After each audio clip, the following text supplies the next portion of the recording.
And now on to part two of our podcast for this week. And we needed someone who was almost as good as Selena in goal, someone who has expertise at saving people in many ways than one. And I am bringing on Sara for this one. So, Sara, you are going to be our savior for top five goalkeepers of all time. Are you ready for this Wow, one? I am. That was such a nice intro, though. Thank you. You've really blown my head up way too much there. I didn't want to say you played in goal, but it's a way of, in a way, using a You know, pun for goalkeepers. I did when I was a child. Like that was my first position until about 8 years old. From like 4 to 8, I was a keeper. No way. That's Yeah, crazy. yeah. So you wouldn't be wrong. You wouldn't be lying. Once upon a time. Once upon a time, it would have been seeing you in goal with the gloves as well. Who did you base your game off when you were playing as younger? Or was it just for fun when you were playing it? It was a bit more for fun because I feel like you when you start when you're like 4 or 5, like that's so long ago. I feel like when I started playing upwards is when I started getting into really watching football. That 7, 8, you start really understanding it. You have the patience to sit and watch a game at that point. You're 5, Absolutely. you're like, nah, been that. I'm good. Just carry on with what else I was doing, which is good fun. Right, I'm looking forward to this one. This one, we normally talk about attacking players, but like you said at the beginning of the season, Sarah, it's always good to talk about players in other positions that don't get the hype as they do as well. But before we get into our top five list each, we'll go from 5 to 1, mention our honorable mentions later on. I just kind of want to know from you, how important is it as a goalkeeper in this day and age? Because we've seen for one of my personal favorites, David De Gea, being phased out of the game because he's been without a club since July, and no top team wants to go with him because of how football clubs have evolved the way that they play due to having goalkeepers who can press down last chances from strikers, play out from the back as well, and have that commanding presence of actually dominating in the air as well. What do you think's changed for goalkeepers now since when you first started watching football? It's hard to say because you look at teams that do, like in the current moment, that have good keepers, and you can see how much it makes a difference for them. I think it's just the fact that football overall has become a lot more technical, and you're not playing that classic, especially English football of 4-4-2, long balls. So, counters are super intense for keepers. A Very lot of rare nowadays, yeah. Yeah, so you're playing a lot through the middle, a lot more passing back and forth.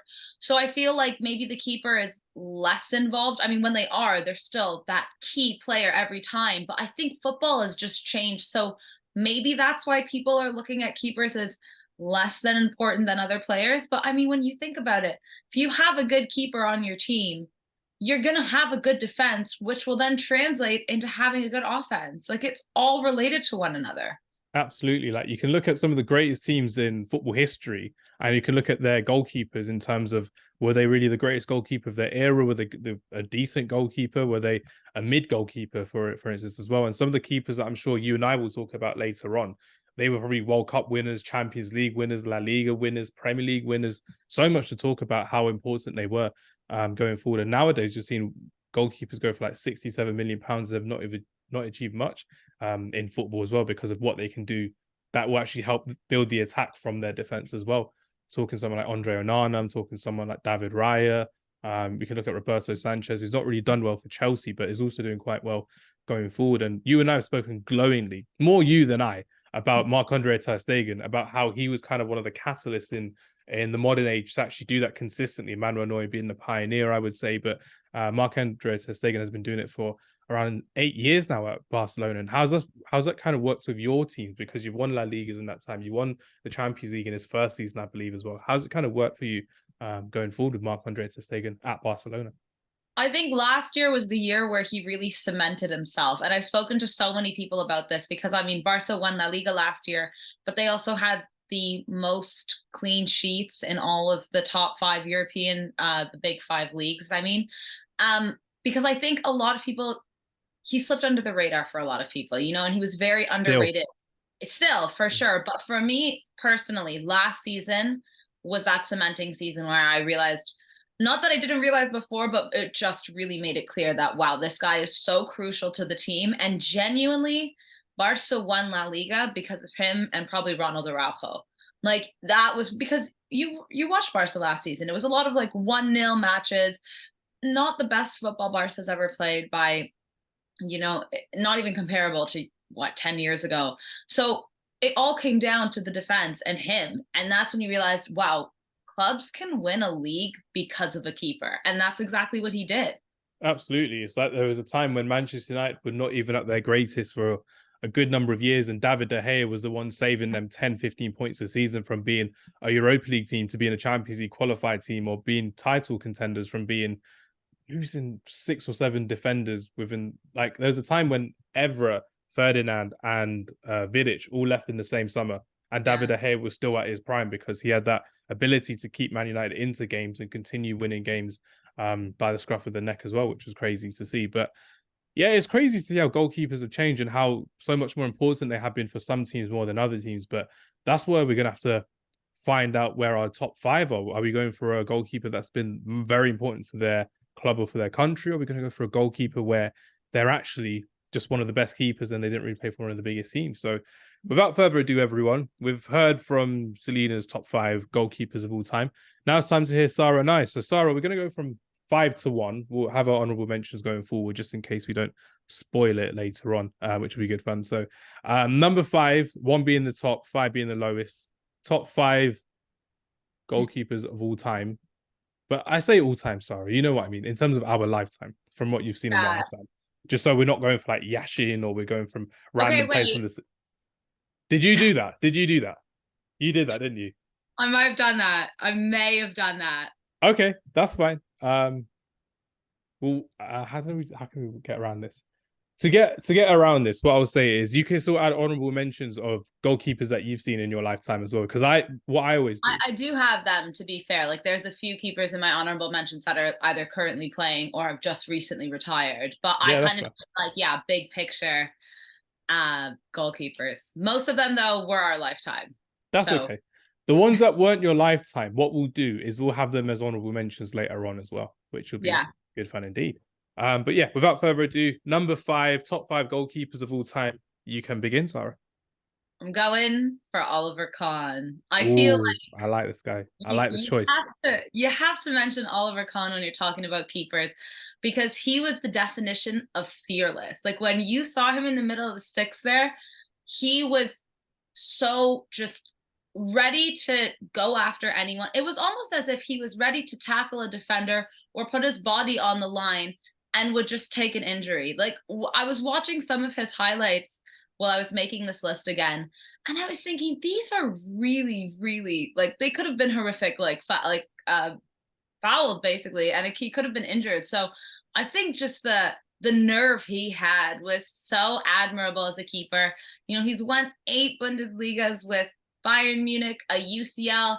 Who can forget that World Cup in 2002 against the mighty Brazil? But that run that Germany had, he was also the 3rd runner-up twice in a row for the Ballon d'Or, which, as we know, as the Ballon d'Or winners have passed, that keepers barely get into. I mean, honestly, really, defenders and midfielders also, we don't really see them as much, but keepers especially. So I think it would be a little bit disrespectful for the keepers that we know not to mention Oliver Kahn. At least one of us had to. And I just feel like this guy really brought so much grinta to the game of a keeper.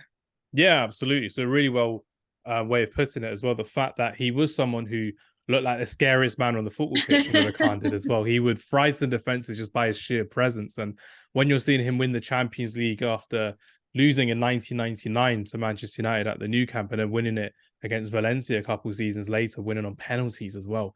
That was iconic from Oliver Kahn. And the fact that he went against the great Ronaldo, the great Brazilian team of 2002, and he was single-handedly keeping Germany in that game because Michael Ballack, their talisman of the tournament, was out for the game. I think it was suspended for the final, I believe.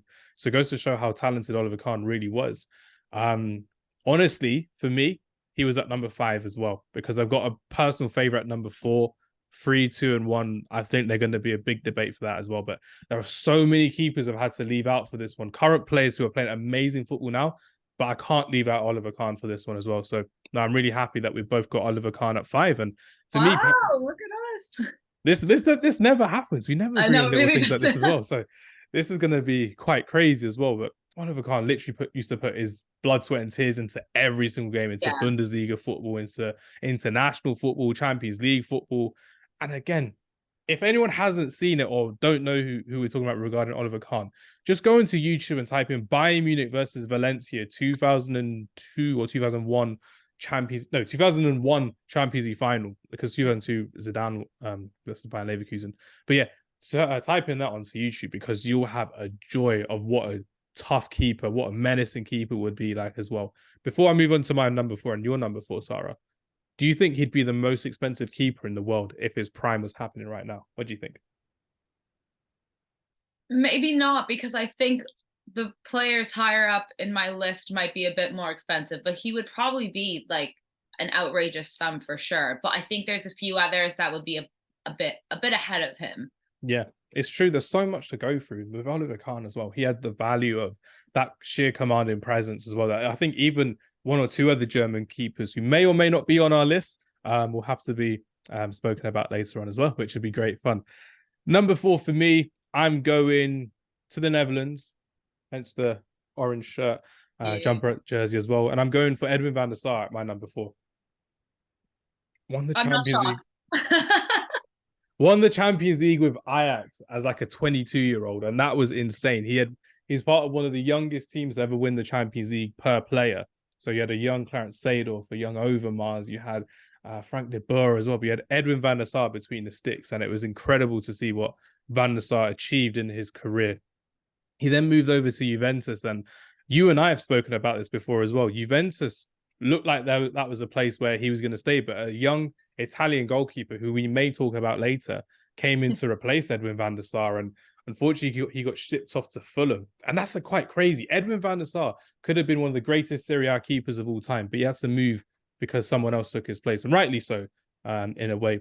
And then come 2005, 2006, Edwin van der Sar signed for Manchester United, and Man United had a torrid time of replacing Peter Schmeichel, who was one of the greatest ever keepers in Premier League history. And it goes to show that when Edwin van der Sar came into the side, he brought the calmness, he brought the respect back to Manchester United's goalkeepers, because we missed that for so many years since Peter Schmeichel had retired. And just like you said earlier at the beginning of the podcast, when you have a great goalkeeper, it could end up giving your confidence to your defense a lot more.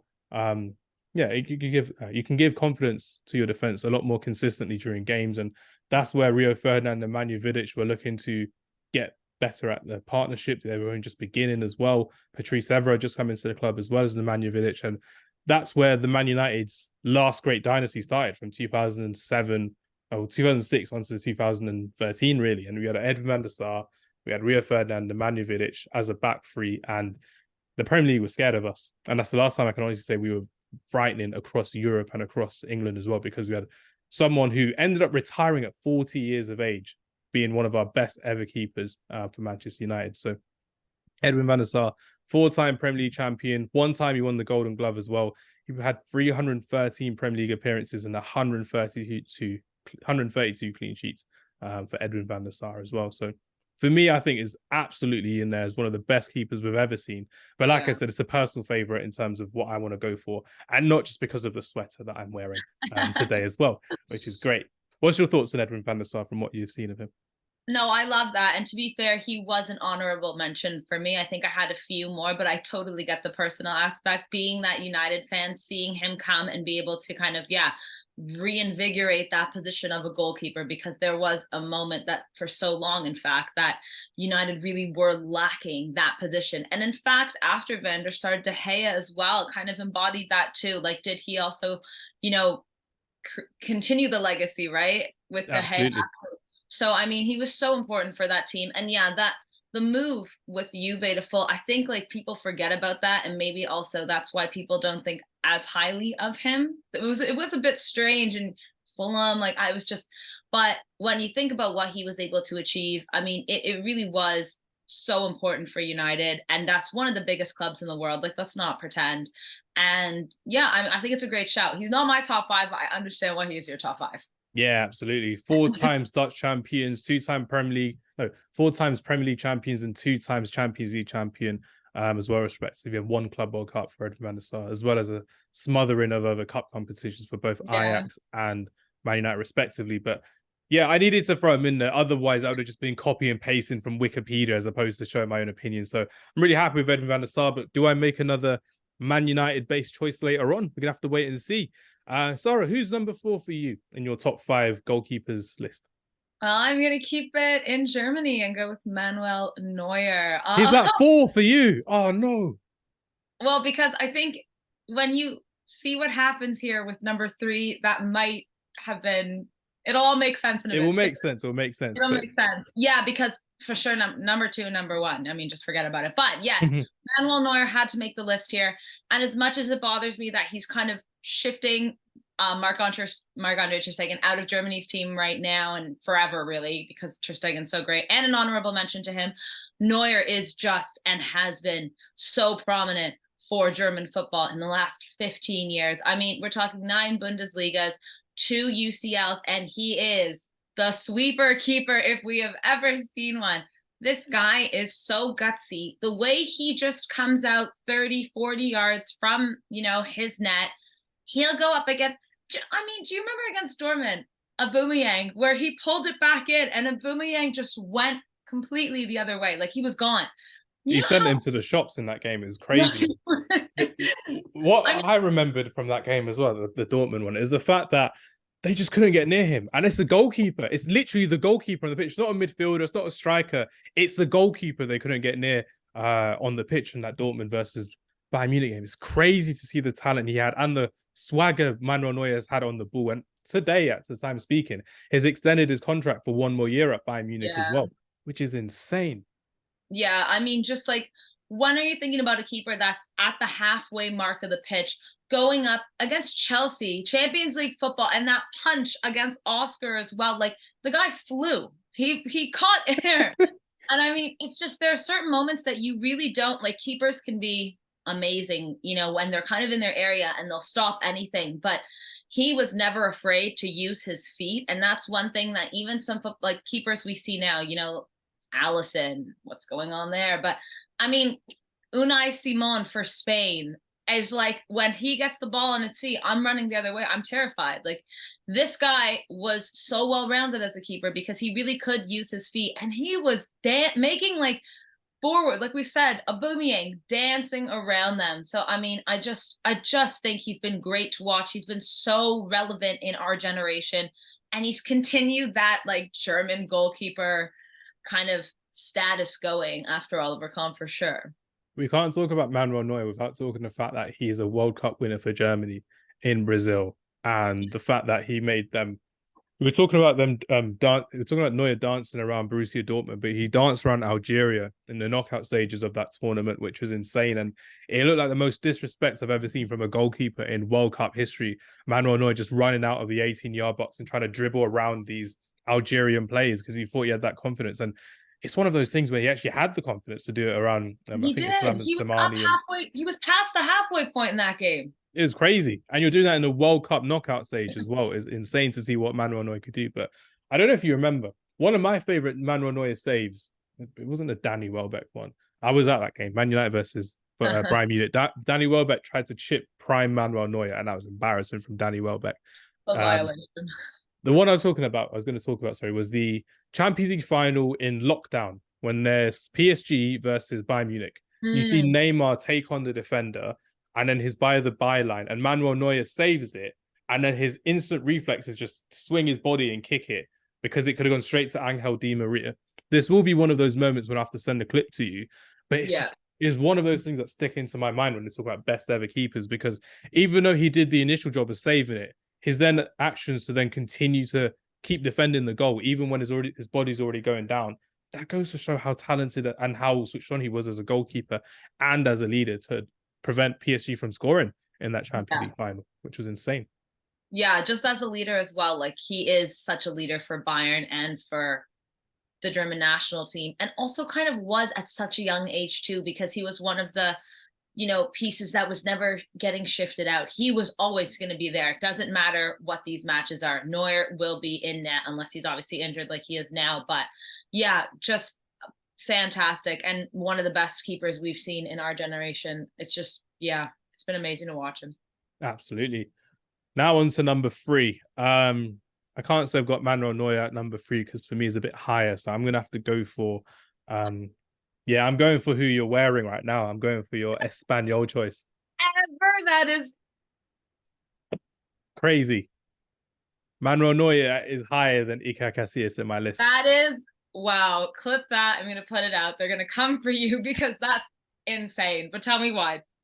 Honestly, it's just a personal preference in terms of what I've seen. In terms of Iker Casillas, his longevity was incredible. I still remember watching his debut when he came off the bench in the Champions League semi-finals, and then in the final playing against Bayern Leverkusen. He was immense as a kid, and he just did so much for Real Madrid. And he was there during a time when I personally believe, if we're talking about greatness and longevity, Casillas and Neuer, they're going to be up there as well as one or two that haven't made the list, and one that will make the list, obviously.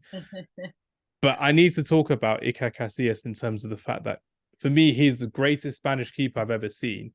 But for Real Madrid, there is still going to be competition there for some players that could actually beat him going forward as well, because he's an incredible keeper. 3-time Champions League winner, 2-time European Championship winner, World Cup winner in 2010, that iconic save against Arjen Robben in the final when he was counter-attacking onto that open goal. Iker Casillas just saved Spain just by his toe, which is incredible. And you see now how Emi Martinez's save against Kolo Muani is being revered as one of the best saves of all time. Personally, for me, Iker Casillas versus Robben, best save of all time for me personally. But if I'm going to be blunt with you and with the audience, it's more down to a personal preference of how much I've loved watching Manuel Neuer.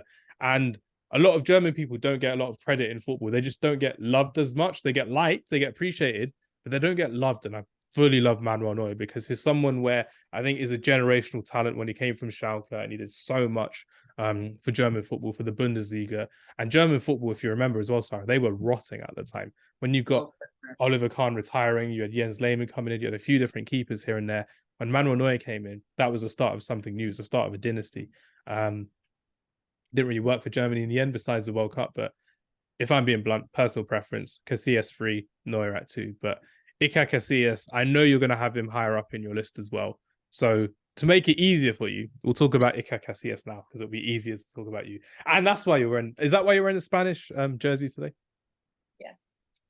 Because Iker Casillas. I'm so sorry. I'm so sorry. Do not even be, because he's my number one. Ooh, and let me I love tell it. you why. Listen, I know there's somebody else, and we'll get to him shortly, but I think when you have a keeper that was part of a team that won a back-to-back Euro, World Cup, and Euro, that international alone, treble. They won the international treble. What are we talking? That alone has to be taken into account and weighted so heavily, because in that World Cup in 2010, Spain played 7 games. Casillas let in 2 goals in those 7 games. That's incredible. Like, that is just insane. 330 clean sheets in club football, only club football. I mean, he's won, 5 La Ligas, 3 UCLs. He won the Portuguese championship as well. But I think for me, what really cemented it was that 2010 World Cup, because that 2010 team was also one of the best teams we've ever seen in football. But a lot of that came from who was in the back there. And it was Casillas. And like you mentioned, that Robben save, like the composure he had. And not to mention, because on that team too, and on Real Madrid as well, there were quite a lot of players that were very cocky and had this attitude, but Casillas always kept it, I felt like, together. He got his team in check, and I think unreal calmness, actually, when you think about it in hindsight. Unreal calmness over his you're career. dealing with Sergio Ramos and Piqué in front of you. Like, how must have been, I don't know how he managed, but I think that's such a key factor when it comes to keepers, more so than any other player. And he was just shining with so much like humbleness. I don't know, like I think that was another thing as well, that I just loved him, because he seemed like he just had such a good head on his shoulders. But to me, he is the epitome of what a great keeper is, and he's won everything to prove it as well. Even though I'm not a stats girl, I know people are. So yeah. No, that's absolutely fine, because even with Iker Casillas as well, you're just looking at him and you're like, the longevity that he had as a player from around 2002 to 2000, ideally 2014 or so. He had that little dip when Jose Mourinho came in, but even when he saved that penalty against Republic of Ireland in 2002, we are going way back when Spain didn't have one of the better teams, but they were still relying upon Iker Casillas, like you said as well. When he was in his prime, Spain relied upon him. When he was in his youth, Spain relied upon him. When he was in his twilight of his career, they didn't even bring in prime David De Gea until 2016, I think, in the Euros, because Iker Casillas was still the main guy and still relied upon and depended upon by the defense and by the coaches as well, which was crazy to see. But Iker Casillas, I think, is one of the greatest keepers we will have ever seen as well. And if you're someone who was learning about football in that era, you would have gone and go with the mind of thinking, I'm going to play like Iker Casillas, which is crazy. But the amount of clean sheets he had, one of the greatest ever Champions League goalkeepers with the most amount of clean sheets for both Real Madrid and for Porto, respectively, as well. He is the highest actually at the moment. I think, I was going to say that he still has the most clean sheets. Like Neuer's 3 behind him, which is insane. So he could for sure overtake it. But even when you mentioned, sorry, just about Jose Mourinho at Real Madrid and that kind of switch, and then he ended up going to Porto and whatnot. Casillas could have played at least another 2 seasons, I think, at Real Madrid. He got treated, I think, really poorly. And I remember, I'm a Barca fan, but I remember thinking, oh, like, you can't be doing that. That's Iker Casillas. But we saw them also kind of do it to Keylor Navas as well, who was playing really good football at the time for Real Madrid. So I'm not really sure what's going on there. But I remember being really upset about, you can't be doing that. This is football royalty. Literally, it was football heritage from Mourinho to get rid of Casillas for Diego Lopez. And it didn't really work out in his favour at the end of going forward. I don't know who they got in afterwards. They got Navas in, and it just didn't really work, unfortunately, for them as well. But Iker Casillas finally won that final Champions League in 2014 when Carlo Ancelotti was the manager as well. Moved over in 2015 to Porto and carried on from there. And he's also become an advocate for heart attacks as well, because unfortunately he suffered a heart attack later in his career, at the end of his career, I should say, and he's actually going around talking to people on social media and in person about how people can actually, anyone can get heart attacks. And I know it's a dark note to leave it on, but the fact that Iker Casillas is still using his platform for good, I think is quite honourable to see that as well.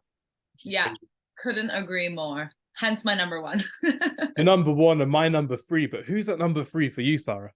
Okay, so this is where it gets a little, maybe I didn't read your message properly, because no, I didn't send it properly. That's my bad. I just said it all the time. But okay, so if I'm going all time, and let me give you, I have to put Lev Yashin. And the reason I did that was because we weren't watching him growing up, a bit before our time and whatnot. But this way guy, before our time.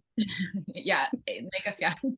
Make us younger than we need to be. Make us young. It's good. No, but truly, like, he changed what being a goalkeeper meant. The only goalkeeper to ever win a Ballon d'Or. He has 150 penalty kicks saved and holds 270 clean sheets over 420 matches. Like, his stats just don't make sense. They named the goalkeeper trophy after him. So I think for me, like, yeah, it was, in the 60s when he was in his prime, but there are certain players when you think about, like, maybe Sir Bobby Charlton to you, maybe Pele to a lot of people, but these are kind of the people that started, that era of what a football star is. And he was that guy for a goalkeeper. So I felt it wouldn't have been fair. And maybe he's a bit too high on my list based on just, stats and who I've personally seen. But I think I wouldn't be doing goalkeepers justice without mentioning Lev Yashin. No, absolutely. Great shout there, and a great choice of words as well to describe Lev Yashin, because you may have heard it before. You may have seen it before. Our friends at the Footy Culture, I think you may have been on that episode, actually, when you're talking about the greatest player of all time, and you were saying one Lionel Messi, and I think Jay was saying Pele. And then Jay's point was Pele was the first to do it and hit the heights of it first, so he was the trailblazer. For your argument for this one, Yashin was a trailblazer for goalkeepers in terms of one of the first to actually shout commands from his goal and not just stand there between the sticks. And he was one to consistently save penalties and actually go after penalty takers consistently, because he had that confidence in him as well. Again, a lot before our time. Let's make ourselves younger than what we are as well, which is great. But something that needs to be mentioned about. I'm really glad that you did, Sarah. So nicely done there. If you had to pick another third one just for your list, doesn't have to be number 3, who would it be and why that you have seen? This is tricky because I'm looking at my honorable mentions, and I mean, it would kill me not to say Marc-Andre ter Stegen, but I think I'd have to go with Peter Cech. Peter Cech was 6 for me. He was 6 for me. Yeah, it might be him. Also, like you mentioned, Peter Schmeichel, rather. Yeah. But I think Cech, at least, I don't know, Cech was legendary. He was. Yeah, that he might be getting that slot, or at least somewhere in there, because I mean, he was also just another die-hard keeper. I mean, the whole story of him and his helmet, and then coming back out there, and now he will put every piece of his body in front of that ball. And I mean, it's really hard. I don't know. I'm kind of like getting like lost for words here because there are so many good keepers. But I think in our generation, like Czech was one of the greats.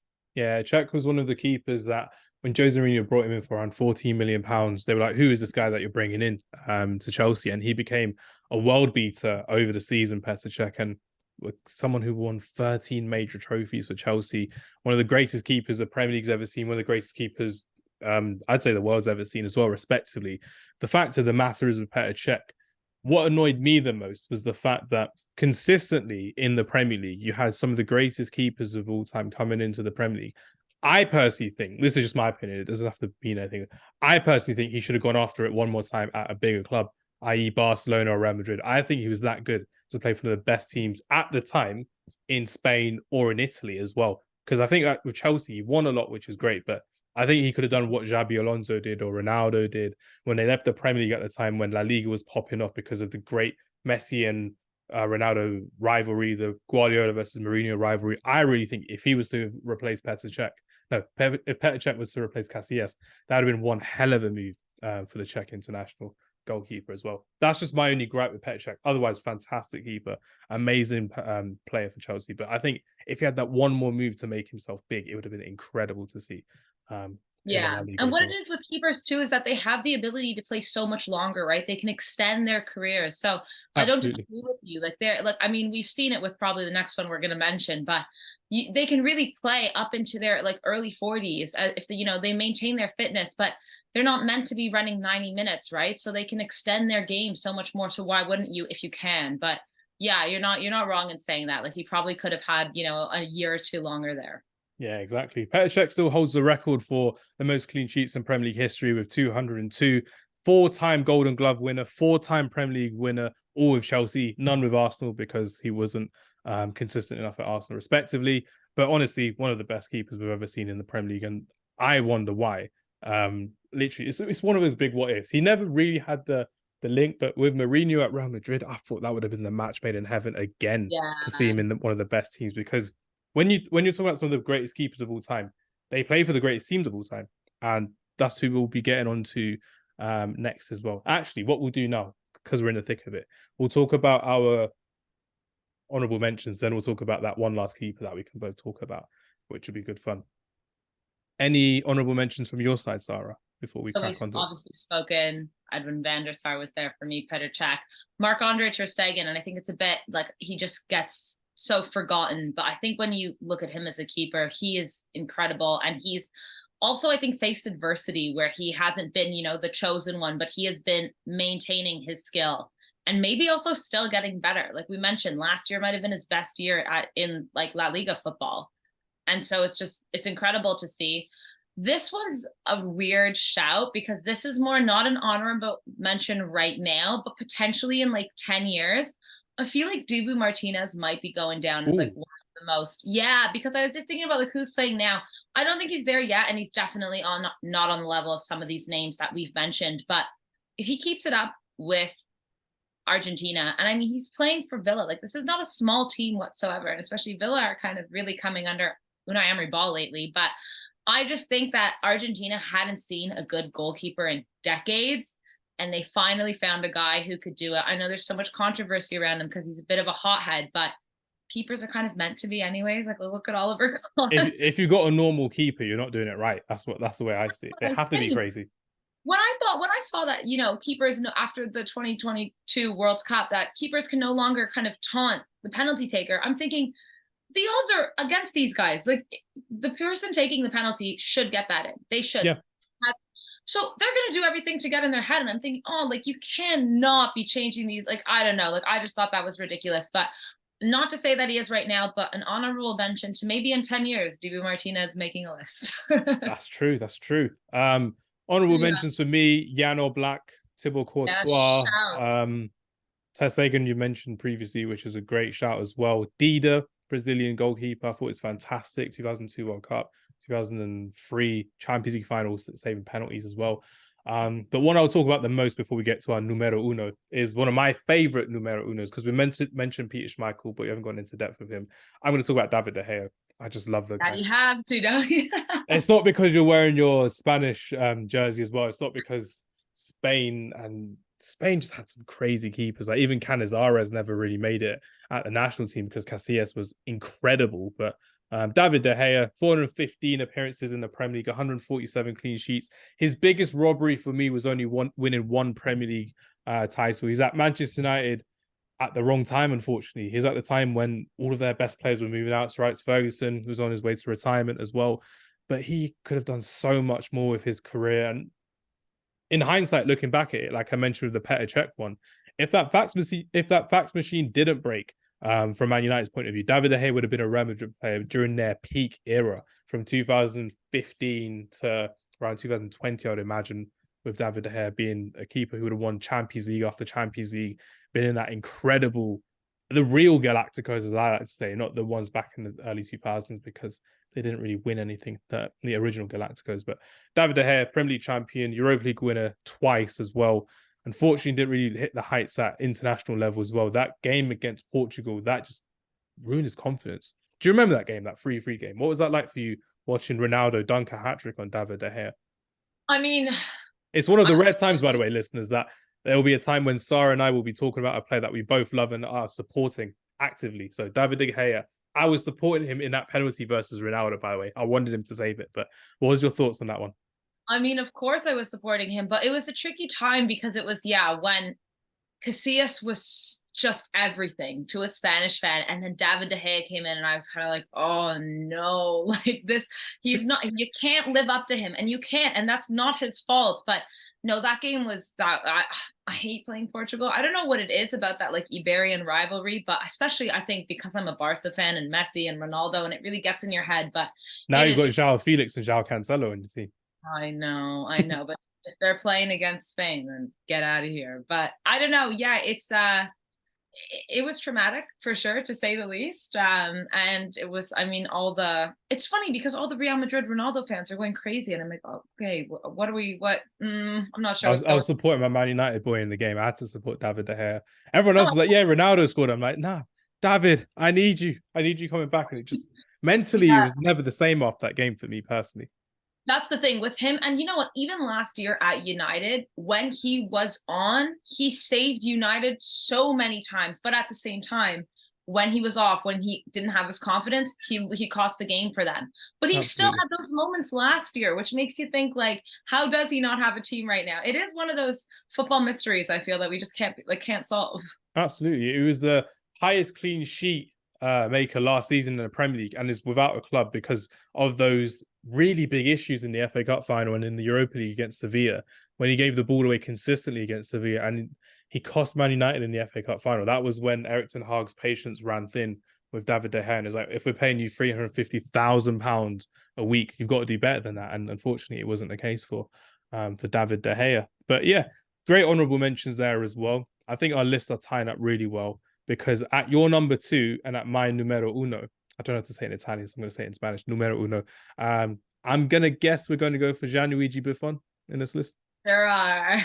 Let's finish with a flourish. He's not making the list. I mean, imagine him as an honorable mention. I'd be like, Sarah, I love you, but you're not on this podcast ever again. Nah, no, cool. There's no way. And to be fair, like, yeah, he's not my number 1, and that might be a personal thing, but him being your number 1, like, he is the epitome of a keeper. He really is. I mean, just like the fact that he was playing until last season at the age of 45, back at Parma, like, that is football heritage. I love that. Whenever he puts on the Azzurri blue, jersey, he's screaming the anthem. Like, I mean, I'm just talking about everything I love about him besides his amazing skills as a keeper. But he's amazing. He's the most capped player for Italy. Like, the thing is, I think when you think of the Italian team too, he's the first player that comes to mind. It's not, Maldini. It's not Pirlo. It's not Cannavaro. It has to be Gianluigi Buffon, because this guy has been there for over 20 years. That's insane. I just can't believe the fact that there are some people out there, unfortunately, with Italian football, they will never get to see Gianluigi Buffon in an Italian shirt, because he was there for such a long time. Yeah. And when you're getting to watch greatness and you're seeing him every 2-3 summers at an international tournament, that was greatness personified in a goalkeeper shirt as well. He was someone who transcended football for me in terms of the fact that he could save nations, literally nations tears and joy because he was so good at his game. He was so elegant as a goalkeeper as well. And it's like you never saw him break sweat. And when I'm looking at Gianluigi Buffon, he was linked with so many big teams, but his loyalty to Juventus is one of his biggest ever traits. There's that season where Juventus got relegated into Serie B. Yeah. Del Piero, Trezeguet, Nedved, and I think Fabio Cannavaro and Buffon, they all stayed for that extra season in Serie B to get them promoted. And that's when you show the legacy of one man. And annoyingly for me, the only time I watched Buffon live was when he was at PSG, and PSG beat Man United 2-0 at Old Trafford. But it's still crazy to see that's Gianluigi Buffon standing right in front of me. Incredible player.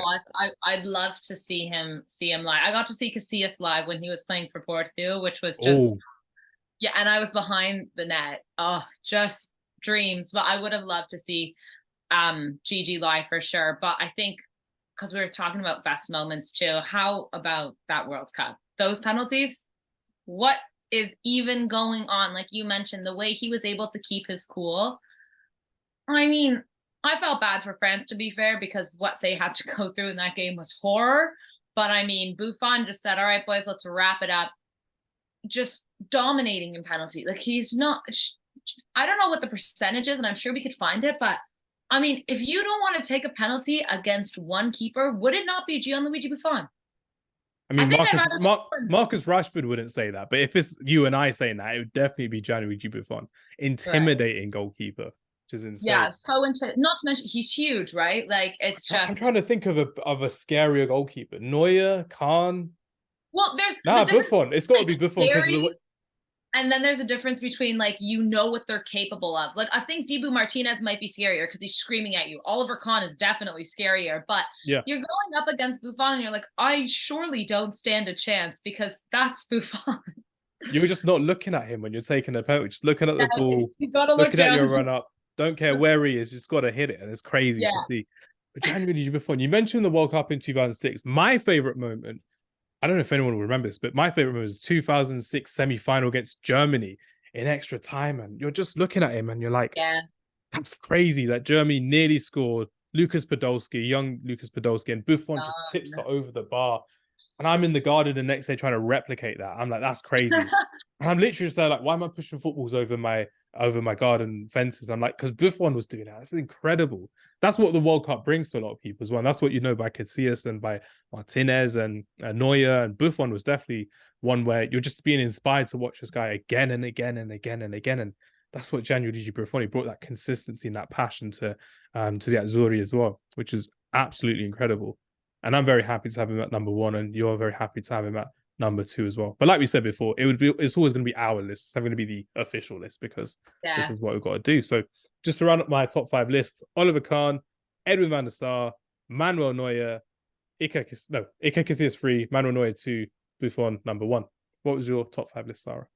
Number 5, Oliver Kahn. Number 4, Neuer. 3, Lev Yashin. 2, Gianluigi Buffon. And number 1, Iker Casillas. Vamos. That's what I like to hear. Just to end this podcast, we're going to do a quick start bench sell because we never really talk about goalkeepers in the start bench sell. So to bring it out of, to make it fun, I'm going to go for Jan Oblak, Marc-Andre ter Stegen, and Thibaut Courtois, the top 3 goalkeepers in La Liga. When Courtois fit, I should say. Yeah, when? Yeah, because if it's right now, that's easy. Courtois gone. He's not. Courtois gone. You're not playing for a while, Thibaut. Off you go. It's all good. Yeah, well, are we talking about in this moment, or are we talking about just in general? Let's go for prime. Let's go for prime versions of them from when you've seen all of them. For the fun of it, because they're 3 current goalkeepers as well. And a lot of goalkeepers we never really talk about or highlight. Well, you and I do a lot, but a lot of people don't really. So prime Thibaut Courtois, prime Marc-Andre ter Stegen, and prime Jan Oblak. Top 3 for you in this one. Where are we going? Okay, is this for a one-off game? Because I think this is important, or is this for a season? One-off game. Okay, I think if I'm going for a one-off game, I go Star Courtois. And the only reason I'm saying that is what he did in the Champions League last season. 14. Yeah, 2 seasons ago. 14 saves against Liverpool. Unreal. Yeah. I mean, that was amazing. But if I was basing it off a season, no way. You're onto the bench or maybe even out because the consistency isn't there. And we've seen him have those games where he's just checked out, it seems. But if it's one game, It's I more think La Liga games, isn't it, Sarah, than Champions League? It's like he builds himself up for Champions League games, but La Liga versus Girona or Cadiz, it's just like. But that's what I mean. Real Madrid don't care about La Liga, and we've seen it translate through all their players. I mean, I don't know if that's actually the mentality, but that's how it is being transcribed to me through the television. Absolutely. But yeah, if it's one game, I have to go him. And this pains me to say, but I think I'd have to sell Jan Oblak and bench Marc. I know, but what am I going to do? I'm being put in a bad position here because I think Jan Oblak, and I've been on the Jan Oblak train since way back when he first came to Atleti, when there was that whole issue when Thibaut Courtois had the one season and then he went off to Chelsea, and then Oblak came in and said, "We'll see you later. I'm the guy now." And he was like, he is incredible for Atleti, and I'm not selling him because Atleti versus Barca or Real or anything like that, but Marc-Andre ter Stegen, I think, has proven his place as a keeper a bit more so than Jan Oblak, and maybe that just might be the Barcelona deep down inside of me, but it does pain me to say. But remember, this is also only for a one-off game. Absolutely. I think if I were to go season, I might actually say Mats start, Oblak bench, and then get rid of Courtois, because I think you never know what you're going to get with Courtois. It's true. You don't know if he's going to turn up like he does in a Champions League final, or if he's going to be sleeping on Belgium in the World Cup like he did. Oh, yeah. See, that's exactly crazy. No, tell me yours. I'm scared. Mine's difficult because I'm looking at it and I'm thinking, if you've got a goalkeeper that you want to transcend what you're doing on the pitch as well, it's not about really playing from your back or playing your system, whatever it is. You want someone who one-on-one will be saving you just in the nick of time. Thibaut Courtois, I'm going to have to go for him. I'm going to bench Marc-Andre ter Stegen. I am, because I know the gasp of you, the shocked gasp. No, don't. Well. But ter Stegen, for me, like we said, is ridiculously slept on, and I'm guilty of it. I'll be honest. I'll say it on record. I've been guilty of going, oh yeah, ter Stegen is a good goalkeeper. He's fine. But when you're watching him, and annoyingly, Sarah, I'm watching Barcelona more now because of you, actually, I should say. But when you're watching ter Stegen and when you're watching what he does on the pitch and how he commands his area properly, he's not the biggest of keepers. He's not even the fastest in terms of reactions as well, but he's got everything locked down to a T in terms of how he plays out from the back, in terms of how he distributes the ball properly as well. And I think with that one little ping that he has going off towards his left-hand side, towards the left wing, he's got that in abundance. And I'm thinking a lot more in terms of, what if there was no Manuel Neuer in world football? Marc-Andre ter Stegen would be a Germany great by now as well. Unfortunately, he's a bench warmer and not even making it into the side when he should be making it into the side, respectively, because Neuer will be back. And during the Euros as well, the home Euros for Germany, will Marc-Andre ter Stegen beat Manuel Neuer to that? I'm not so sure, but the time is now for Marc-Andre ter Stegen to actually beat out Manuel Neuer to the best position of German football. What? Germany number one. I hope ter Stegen doesn't go into that team and then Germany get absolutely slaughtered because they've been so poor. And then everyone uses that to be like, well, remember when he did play the Euros and actually started every match? And that's, do you know what? He doesn't deserve that. He doesn't. I want him to go in there and be their saving grace, or don't go in there at all. Because if they're going to, be a dumpster fire, that I want having nothing to do with it. It's true. He'll just be there like, oh yeah, the whole team is crap, but let's blame the goalkeeper, as it normally is, unfortunately, in tournament football, irrespective of what the opinion should be about goalkeepers. But yeah, I'm going to have to reluctantly sell Jan Oblak, but I think Jan Oblak is... It's unfair, though. I feel very bad that we've both done that. But I think, like we mentioned, if it was a different scenario, if it was potentially for an entire season, Jan Oblak is definitely going to be on that bench for sure, because he is also slept on, I think, as well. And I think potentially because he plays in La Liga, and potentially because, and what's his background? Remind me. He's Slovenian, isn't he? Slovenian or Slovakian, I believe. Yeah, so internationally, we knew that he was never, well, who knows actually what the future may hold. They could create a bunch of amazing players one day, but right now we're not seeing that. And so I think a lot of people are just, he plays in La Liga for Atletico Madrid. He doesn't have a massive international side. And I think that's really unfair, because sometimes, look at Erling Haaland. Guys, that made me laugh. That made me laugh so much. You're seeing someone like Gareth Bale qualify, prime Gareth Bale making Wales qualify year in, year out for the Euros and for the international tournaments. Haaland couldn't do it for Norway in 3 different tournaments. Haaland and Odegaard? Are you guys And kidding? Odegaard. It's insane. Spain said, see you later, guys. We're taking Scotland with Scott McTominay did it for Yeah, Scotland, and Haaland couldn't do it for Norway. It's incredible. McTominay ended Spain in the first game. I was fuming. Yeah, he's just doing amazing at international level as well. But yeah, that's my start bench. So exactly the same as yours. Very rare that it's exactly the same as yours, but a one-off. Next week we'll be back just arguing about something. Don't worry. That's what I love to hear. It shows that we've got contrasting opinions, and that's what we're loving about it as well. But everyone, thank you very much for listening to our podcast as well. Do check out Sara Pararia on social medias as well, on Twitter, on Instagram, as you can see on the description below. Big thank you to Selena for the first part of this podcast going forward. Realistically speaking, though, everyone, if you want, you can send us your top 5 list, but I'm expecting a bit of heat for putting Casillas at 3, so I'm ready for it this week. It should be good fun. But everyone, thank you very much for your time. Sara, it's always a pleasure. Good to see you as always. Enjoy your week. See you later and take care. Goodbye.